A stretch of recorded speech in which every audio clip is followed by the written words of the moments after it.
I've never run into anybody that doesn't like trees. So I think humans just have a natural affinity for forests and trees. So there's that. But more broadly, forests provide a huge range of benefits for society. Nearly 17 million acres of the state of Florida are covered in forest land. Roughly 2/3 of that, about 65-66%, is owned by private forest landowners.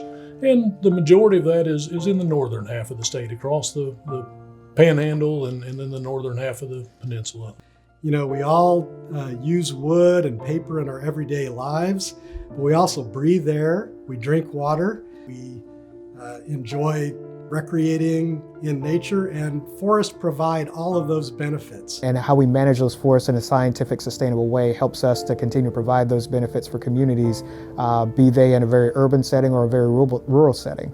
Everybody understands the ecological and the environmental impact. 50% of the state is forested, clean water, clean air, wildlife habitat. But my gosh, you know, this is a huge driver of the economy. A huge industry that supports a lot of communities, supports a lot of people, export markets, things like this. Best management practices, or more commonly known as BMPs, are the minimum standards set forth, developed through time to help ensure Florida's water quality and wildlife habitats are not compromised during forestry operations. If a timber landowner is actively managing their stand, those stands are going to be healthier.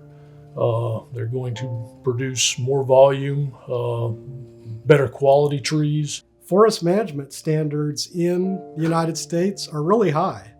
And when foresters write management plans, they're not just thinking about the economic outcome.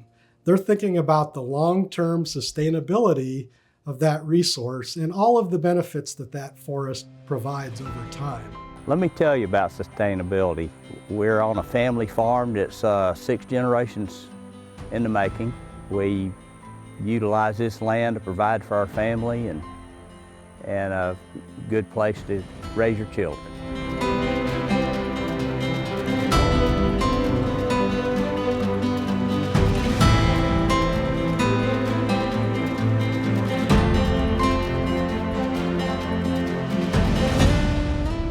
So Master Logger is a program that was started, I think, in about 1990 by my predecessor and several other logging professionals around the state of Florida.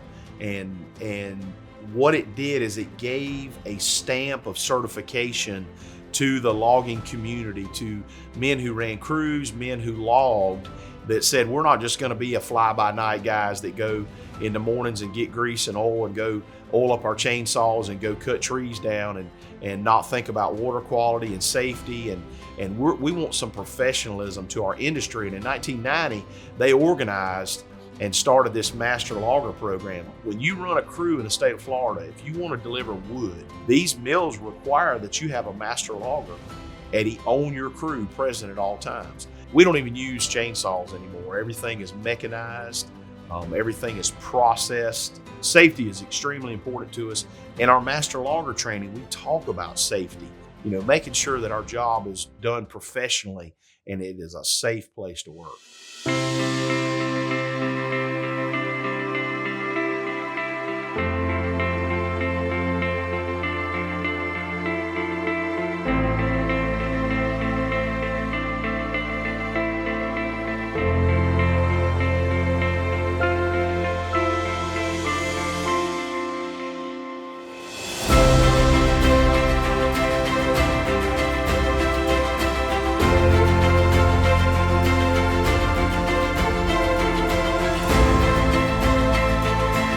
Site preparation is the process of following the logging operation where they have gone in and they have clear cut a given area we refer to as a stand, and we go behind the loggers and we prepare that site through multiple processes of getting it ready for the next plantation.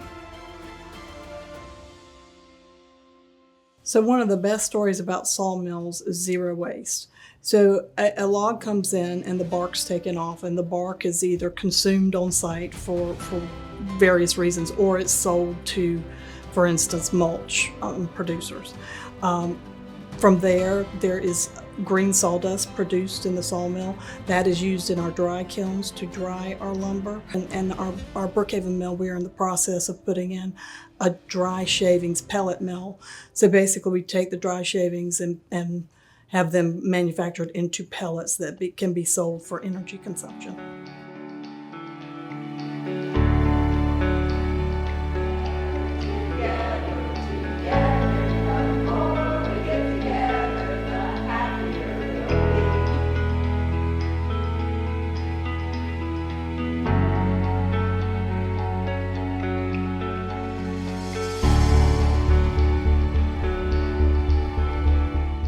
I got involved in forestry after the death of my brother in 1989, and my husband and I thought that it was important to leave the pursuits that we had set our sights on and to help my dad and my family's operations continue.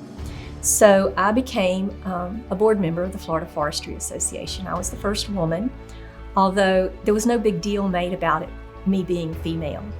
And in most trade associations, there's a progression of leadership. And in 2012, I became the first woman president of the Florida Forestry Association, that was also celebrating its 90th year. So I thought that was quite an honor for me.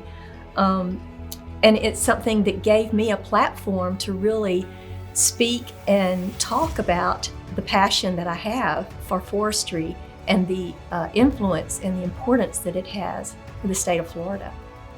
Forestry offers so many valuable commodity products to the state of Florida. Over 5,000 everyday items are made from forest products. But the other thing that forestry provides are ecosystem services. And a lot of people don't understand what that means. It's a mouthful. But it means that forest lands filter our water, forest lands store carbon, forest lands provide wildlife habitat for the abundant wildlife that we enjoy in Florida. Typical silviculture, which is, pine trees for production, is it's an intensive land use. It's an economically productive land use, but it is a land use that is among the only land uses that is really thoroughly compatible with meeting regional water quality goals. When the state of Florida recently was trying to determine what constitutes a clean stream, what constitutes the best streams in the state, they went looking for the streams that sort of have the highest quality water, have the highest quality aquatic communities, ecosystems, and they found those what they call benchmark streams. Those benchmark streams were in places where we've set land aside for conservation value, but also in places that principally drain intensive silviculture. And the reason is that those two sets of streams look very similar to one another, basically indistinguishable. The layman's term to sustainability is pretty easy. If our forests are sustainable, then my son and one day his children will be able to enjoy the same forest land here in the state of Florida that I've been able to, make use of my entire life.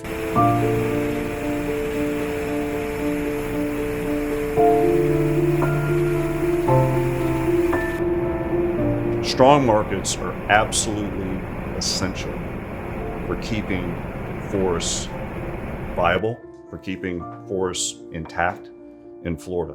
Back in 2017, we completed a study for the forest industry and also forest-based industries to look at the economic contributions of the overall supply chain, let's say. So we found that the forest industry supports about $25 billion of activity throughout the entire economy. Forest products are a win-win for our rural communities. Besides the direct jobs that a sawmill provides, there are the indirect jobs of the wood dealers, foresters, landowners, planting crews, all the needs that you have to support the industry. Well, the prognosis of the future of Florida forestry, it's great. It's innovative. There's a lot of new research and science on the horizon. We can't have a house on every single acre. We've got to take care of our open landscapes, and we've got to keep production agriculture in production. You know, forests just have such a huge impact on all the things that we value as Floridians. We are growing twice as much timber on an annual basis than we are currently harvesting here in the state of Florida. For folks that aren't familiar with forestry, they think that it's just a matter of cutting trees, and conservation groups on their face might have an issue with that. But we recognize that if yields are sustainable and if densities are reasonable and if there's prescribed fire that is employed, we can see remarkable economic benefits and also enjoy healthy habitat for wildlife, recharge for our water supply, carbon sequestration for climate change. We are fortunate here in the state of Florida that we probably lead the nation in terms of the prescribed burn program that we have. We are fortunate that we have lawmakers here in the state that understand the importance of prescribed burning. And as we look across all these challenges that face our country, that face the world related to managing forests, and that face Florida, keeping in mind that piece of the greatest good for the largest number over the long run will make a world of difference in bringing us together to achieve those goals.